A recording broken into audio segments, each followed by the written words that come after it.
Hello and welcome to another update video about XRP. Well, XRP has pushed higher yesterday. In yesterday's update, I actually highlighted it looked a little bit as if XRP already wants to take out the high. The support area did hold. I've now moved the support zone to the or a little bit higher based on the latest high, because we always need to move the support zone with the price. It's basically, you can think of it as maybe a trailing stop. And the idea is still that we haven't actually seen a fourth wave. We haven't seen a proper fourth wave. The first chance for a fourth wave was here, and I think it was one, but not this wave degree. Okay, so yesterday I made a video and I highlighted to you, okay, either this here was the A wave, this was the B wave, and we're coming down in wave C to form a healthy fourth wave and then go higher, or, and we already saw that potential coming because we saw some upside pressure here, which shouldn't really have happened in this scenario. Or the idea was that the third is still extending and this was a fourth wave, but of a smaller wave degree. I can actually increase here the wave degree and then we can see that a little bit better. So, and you can actually count it quite nicely. So wave 1, 2, 3, maybe even a triangle in 4, but okay, it doesn't matter so much. So the idea here that this is now a fifth wave of circle 3 to the upside with an extended fifth with no evidence that the uptrend is over. So evidence that the overall uptrend is over requires a break below 50 cents now. And what we're watching for, if we get a pullback, which can happen at any time. I mean, this is overextended, happens all the time in crypto in a third wave. If a pullback occurs, we need to watch this support area. Only if it holds, we can continue to watch for one more high in wave 5. But always bear in mind, the third wave is typically the one where most of the movement is happening. The fifth wave is nice to have. Sometimes it doesn't even happen. Then it was just a large ABC structure. Please be aware of that. Yeah, the main element of the trend is happening in a third wave. Now zooming out a little bit in terms of next structural resistances, what we can do, we can add the volume profiles here to the chart, the VRVP, and you can see we're now entering that area. So zoomed out, okay, and this shows you the price action from the last 12 months basically. This is exactly where we are now. Okay, so there is, it's not the point of control, that's down here. So that's where most of the volume was traded in this visible range.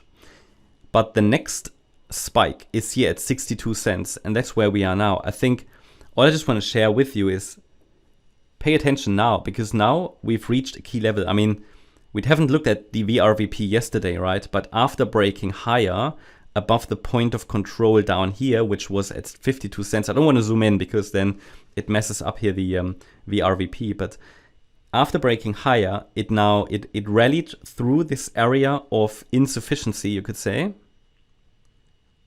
And we've now arrived at this 62 cent level, which is the next spike. I mean, there isn't much above, I have to say.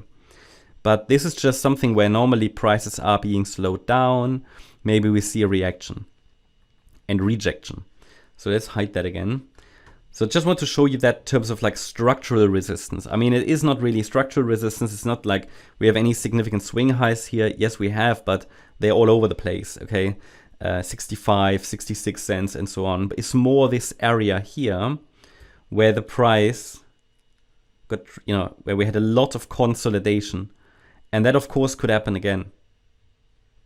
So you see that was from October 23 into this area and then consolidation. Also then from February 24 into this area and then consolidation. Now what could happen is that we push slightly above it and then consolidation again. So that happened before here, okay? So maybe pushing towards the 70 cent mark and then consolidation. Let's zoom in a little bit again. Why do I say 70 cents? Well, I mean, it's like, we only have 3 waves up, so to get 5, we probably need another 4, 5, or we just push a bit higher directly. But then 70 cents is one of the key fib levels as well. And zooming out again, yes, we have this area where the price got, you know, consolidated a long time, weeks, months even, but they typically pushed slightly above. So push higher and then consolidation. pushing higher. Okay, we fall back into the range. That might happen again. This is, of course, speculation. It's just possibilities. Now, when do we know that at least here, I'll go back to the 1 hour chart, that at least here this fourth wave has started? I mean, we need minimally a break below the last swing low, yeah? And that's here at around 57.5 cents. And then you can also add, I mean, if it helps your trading, you might add a trend line, but I find here on the XRP chart at the moment, trend lines, maybe 3 touch points. I think, I mean, maybe this one with 3 touch points, but I take it out. It's not so, they're not the clearest touch points, not clearly visible, so I don't really want to use trend lines here. And the support area is clear. Obviously, if we see further upside extensions in wave 3, the wave 4 support area has to be adjusted. By the way, if we push above the next Fib level and we've arrived at the next one, so we've arrived at this spike on the volume profile, which could slow the price down, but we've also arrived at one of the key Fibonacci levels, which is the 2.618 extension. I mean, it's way overextended, but that's not necessarily unusual in crypto. Doesn't mean we have to change the count or assumption. Above 62 cents, 65.8 will be relevant, and then the 70 cent mark. Now, maybe let's take one more look at how this is integrated into the bigger picture. What we are watching for, and have been watching for, is a reaction to the larger support zone, which is defined between 37 cents and 52. Well, clearly there's been a reaction finally. Well, not finally. We had it before.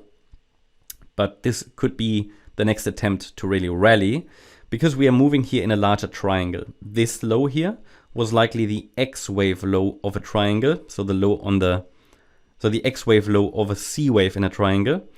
Now we could be moving up in wave Y, and the Y wave is an ABC structure. So what we're working on here could be wave A, then we might see a B wave pullback at some point, and then a C wave rally.